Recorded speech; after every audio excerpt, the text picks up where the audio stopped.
Vás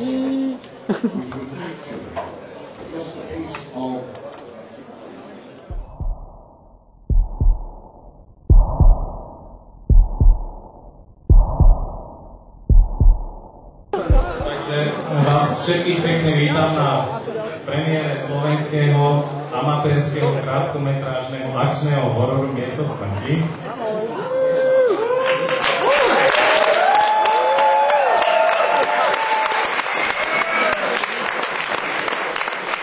Takže tu sú členovia skupiny Extreme Films z Bratislavy, ktorí vlastne toto dielo majú na svedomí. Nie je to tu kompletné, ale je tu každopádne režisér.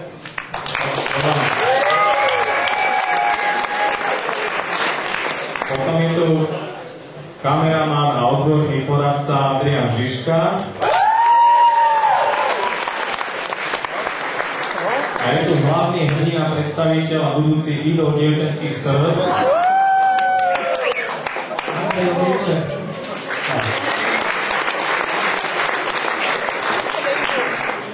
Ja k tomuto filmu by som chcel uviesť možno toľko, že budem úplne úprimný, neočakávajte nejakú úžasnú dejovú originalitu a Oscarové výkony, ktoré jednoducho vyhodia Russellov Croweov z ich invalidných kresiel, až im spadne tá Oscarová soška.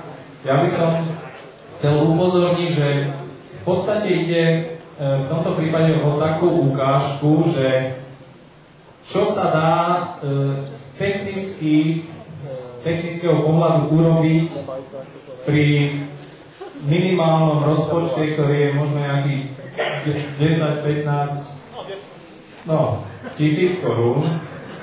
Je to točené na videokameru prakticky partiou nadšencov a jednoducho uvidíte sami, čo sa dá za takýchto podmienok urobiť.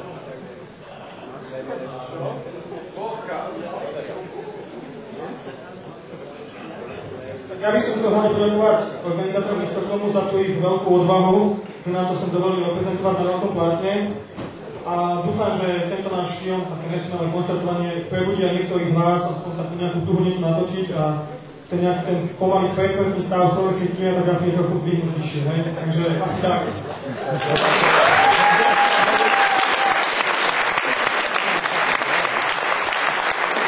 A ja ešte by som vám zaželal, aby ste sa nebáli na tomto filme baviť. Ak budete mať chuť sa na niečom smiať, tak sa smejte. Ak budete chcieť zaplieskať, tak zaplieskajte.